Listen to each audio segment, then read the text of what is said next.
ça. Marc Lièvremont, c'est à vous. Bonjour Marc. Bienvenue sur le plateau des maternelles. Merci de me recevoir. Très belle musique hein, pour vous accueillir. Ben, ça change. Nous aimons l'amour aux maternelles, nous aimons le rugby également et nous aimons les enfants. C'est pour ça qu'Elsa vous a invité sur son Ça Buzz. Alors c'est un Ça Buzz un peu particulier qui me tient à cœur parce qu'en fait j'ai envie qu'il buzz.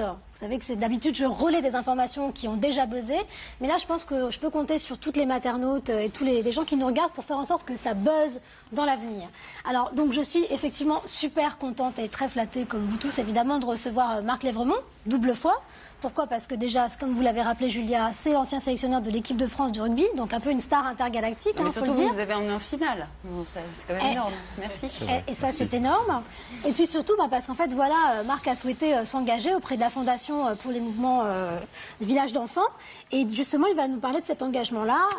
Un petit topo quand même, qu'on sache la Fondation de quoi il leur tourne. C'est une fondation qui existe depuis 1958 et dont l'objectif en fait est de faire en sorte que la fratrie soit rassemblée au sein d'un village quand une décision de justice est tombée et que les enfants vont être séparés de leurs parents. Ouais. Donc ça, c'est extrêmement important. Du coup, ça accueille évidemment des enfants et ça permet de garder en fait une structure très importante en termes de scolarisation et de faire en sorte que ces fratries restent ensemble au maximum. On va voir quelques petites images pour vous rendre compte en fait de ces villages. Marc, si vous voulez commenter, surtout, vous n'hésitez pas. Donc là, c'est où? Là, c'est à Bar-le-Duc. Il y a deux villages. Alors, Bar-le-Duc, Soissons, il y a une dizaine de villages d'enfants. Donc l'idée, voilà, c'est de reconstituer le foyer familial à travers des structures, des maisons dans lesquelles vont vivre ces fratries encadrées par des éducateurs. Et après, ils vont avoir une vie tout à fait normale, en fait, le plus normal possible. Marc, un village, c'est quoi? C'est 6-10 maisons maximum, oui, c'est ça? Une dizaine de maisons dans laquelle il y a 1 à 2 fratries, donc en général 5 à 6 enfants. Et des éducateurs qui se relaient 24 heures sur 24. J'ai pas bien compris, c'est des enfants qui n'ont pas de parents, c'est ça? Ou orphelins, ou qui ont été retirés à la garde de leurs parents suite à de graves carences d'éducation. C'est ponctuel? Pour certains, la Fondation accueille des enfants, des nouveau-nés, jusqu'à leur majorité et les accompagne au-delà de leur majorité à travers des foyers d'adolescents et de jeunes adultes. D'accord. Certains vont passer toute leur vie. Alors quand c'est possible, il y a le lien qui est maintenu avec les parents, ponctuellement. Certains des retours vers leur famille. Là, les dernières images qu'on a vues, c'était un autre village, mais c'était le village des rugbyman de Marcoussis, dans lequel nous avait rendu, il y avait une petite visite des enfants à l'issue avant un match. Donc ils avaient pu croiser les internationaux, goûter avec eux, faire un petit peu de rugby avec les joueurs de l'équipe de France. Donc comme on l'a dit, dans chaque village, en fait, vous avez des éducateurs et des psychologues qui sont là pour faire le lien en permanence. Et justement, le fait qu'il y ait si peu d'enfants par village, ça permet d'avoir un vrai lien de proximité avec ces enfants et de les développer au maximum et de les aider à devenir des adultes responsables. Donc on les mobilise aussi en termes d'autonomie sur les gestes de la vie quotidienne pour qu'ils sachent se débrouiller et faire face aussi. Et parfois, ils sont même suivis dans le cadre de leur insertion professionnelle. Moi, c'est ça que j'ai trouvé génial, parce que comme le disait Marc, jusqu'à l'âge de 18 ans, ils peuvent être dans les villages. Et on les aide aussi à trouver un premier emploi et à s'insérer dans ce cadre-là. Donc c'est vraiment ultra important. Donc Marc, vous savez, je vous l'ai dit en coulisses, j'adore les chiffres. C'est vraiment, c'est ma passion, les études, les chiffres, etc. Les chiffres et le rugby.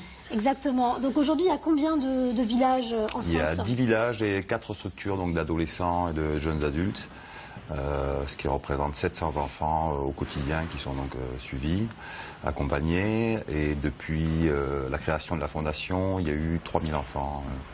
Avec d'excellents chiffres aussi, c'est bien de le souligner, vraiment en termes justement de réinsertion, ou en tout cas d'une vie professionnelle plus aboutie, plus accomplie, parce que c'est des enfants qui ont beaucoup chargé, qui ont beaucoup souffert. Donc qui dit fondation dit financement. Bah Évidemment, oui, qui paye. on est d'accord. Qui paye? Nous? On peut? C'est pour ça qu'on est là. Oui, évidemment, c'est le nerf de la guerre. Donc, en parler, bien sûr, la construction de villages. Donc, le dernier a été inauguré il y a quelques semaines. La rénovation, le suivi de l'équipe pédagogique, psychologique, des projets extrascolaires aussi. Est-ce qu'on peut en parler justement des projets extrascolaires? Parce que je crois qu'il y en a un qui se prépare avec notre Marco national à nous. Oui, tout à fait.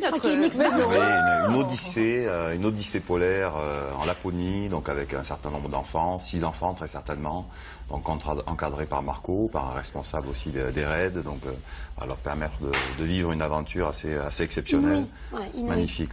On reviendra en parler justement sur un Ça Buzz, quand Marco sera en Laponie, on essaiera de récupérer des images, ça sera bien. Marc, moi je tenais à vous remercier très sincèrement de votre venue, je compte sur vous pour que ça buzz, bien entendu, et puis voilà. Bah, Et puis on merci peut donner, on donne à la donne des fondation. sous. On donne des sous. On sait où envoyer les sous? Oui, alors on mettra tout sur notre Facebook, sur notre Twitter et sur notre forum. J'ouvrirai un sujet spécial pour nous. Merci beaucoup Elsa et merci beaucoup Merci Marc. beaucoup. Nous allons à présent faire le